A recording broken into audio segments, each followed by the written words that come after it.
आज आषाढी एकादशी आहे. आषाढी एकादशीच्या या पावन मुहूर्तावर पंढरपूरमध्ये लाखो भाविक जे आहेत ते दर्शनासाठी येताना आपल्याला पाहायला मिळतात. अगदी त्याच पद्धतीने पुण्यातला प्रतिपंढरपूर अशी ओळख असलेल्या या ठिकाणी असलेल्या विठ्ठलवाडीतलं जे प्रतिपंढरपूर मंदिर आहे हिंगणे खुर्द या परिसरामध्ये असलेलं, तर या ठिकाणी सुद्धा मोठ्या प्रमाणावर भाविकांची गर्दी, भाविकांची रीघ जी आहे ती आपल्याला पाहायला मिळते. एकंदरीतच मोठ्या भक्तिभावाने हे सगळे वारकरी बांधव जे आहेत ते या ठिकाणी दर्शनासाठी येताना आपल्याला पाहायला मिळतात. तुका म्हणे आम्हा अनाथा कारणे पंढरी निर्माण केली जैसे, जेव्हा नव्हती गोदा गंगा तेव्हा होती चंद्रभागा, असं आपल्या लाडक्या विठुरायाचं वर्णन जे आहे ते केलं गेलेलं आपल्याला पाहायला मिळतं. आणि या लाडक्या विठुरायाच्या दर्शनासाठी 18-19 दिवसांचा पायी प्रवास करत हे सगळे वारकरी बांधव मोठ्या संख्येने मोठ्या भक्तिभावाने पंढरपूरकडे मार्गस्थ होताना आपल्याला पाहायला मिळतात. खरं तर पुणे म्हटलं की आपण नेहमी एक म्हणजे पुणे मेट्रोपॉलिटन सिटी म्हणतो, पुण्याकडे गजबजलेलं शहर म्हणून आपण पाहतो.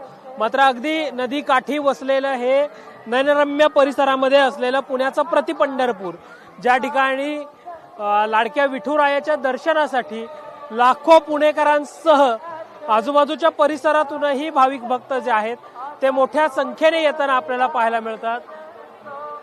आणि मोठ्या उत्साहामध्ये, मोठ्या भक्तिरसामध्ये हे सगळे वारकरी बांधव जे आहेत ते भक्तिरसामध्ये तल्लीन होताना आपल्याला पाहायला मिळतात. एकंदरीतच मोठी रीघ या सगळ्या दर्शनासाठी भाविकांची आपल्याला पाहायला मिळते. आपण काही भाविकांशी प्रत्यक्ष संवाद साधण्याचा देखील प्रयत्न करूयात. माऊली रामकृष्ण हरी, कुठून आले तुम्ही? कुठून आले तुम्ही? आम्ही तर विठ्ठल इकडून पाल हे ना. तुम्ही दर्शनासाठी आलाय प्रतिपंढरपूर असलेल्या मंदिरामध्ये, कशी काय अनुभूती आहे, काय वाटतं माऊली? प्रति शिर्डी जसं प्रतिपंढरपूरच आहे, विठ्ठलवाडी म्हणजे प्रतिपंढरपूरच आहे. आणि आनंद हा दरवर्षी आम्ही इतका घेतो की लाईन मध्ये सुद्धा गर्दी नाही, भांडण नाही, काही नाही, अगदी व्यवस्थितपणे दर्शन होतं आमचं. तुम्ही काय सांगाल? काय नाही, चांगली वाटते बाबा, देवाला आले ना. येवलेवाडीवर ना आलो आम्ही. दरवर्षी येतं दर्शन? दरवर्षी येतो ना. एकंदरीतच या ठिकाणी आणखीनही काही भाविक भक्त आहेत, आपण त्यांच्याशी बोलूयात. अगदी सकाळपासून मोठी रीघ किंवा मोठी गर्दी जी आहे ती आपल्याला या दर्शनासाठी पाहायला मिळते. आबालवृद्धांपासून अगदी छोट्यांपासून थोरांपर्यंत सगळे या वारीमध्ये येतात. वारी महाराष्ट्राची आध्यात्मिक परंपरा आहे. माऊली, तुम्ही कुठून आले? आम्ही खडकवासल्याहून आलो. दरवर्षी येतात? हो, दरवर्षी येतो. काय इथं प्रतिपंढरपूरमध्ये दर्शन घेतल्यानंतर काय भावना? हा, एकदम मनाला आनंद होतो भेटल्यावरती पांडुरंगाला. कुठं का पाहिजे आपल्याला, ज्याला गोरगरीबाला म्हणजे ज्याला पंढरपूरला जाता येत नाही, ती एक आपलं प्रतिपंढरपूरच आहे, त्यासाठी आपलं छान वाटतं मनाला अगदी एकदम व्यवस्थित. तुम्ही कुठून आले? आम्ही विठ्ठलवाडी एकता नगरी मधून आलो. आनंदनगर.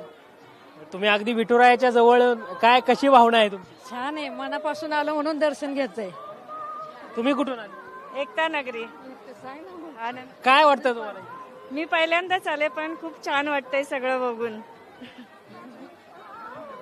एकंदरीतच या सोहळ्यामध्ये, या पालखी सोहळ्यामध्ये मोठा उत्साह आपल्याला, मोठ्या भाविक भक्तांची रीघ, गर्दी हे आपल्याला या सगळ्यामध्ये पाहायला मिळतं. आणि वारी हा एक असा सोहळा आहे, वर्षातनं 18-19 दिवस एकदा तरी वारी अनुभवावी म्हणतात. अगदी त्या पद्धतीने म्हणजे 18-19 दिवस थंडी, ऊन, वारा, पाऊस या कशाची तमा न बाळगता हे वारकरी बांधव मोठ्या संख्येने विठुरायाच्या दर्शनासाठी जाताना आपल्याला पाहायला मिळतात.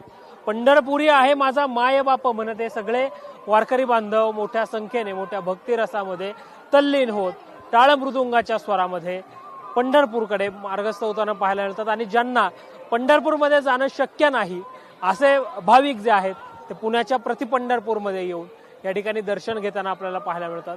पुण्यासह आजूबाजूच्या परिसरातून लाखोंच्या संख्येने भाविक या मंदिरामध्ये येऊन दर्शन घेताना आपल्याला पाहायला मिळतात. व्हिडिओ जर्नलिस्ट निलेश लोहारसह संकेत देशपांडे, टॉप न्यूज मराठी, पुणे.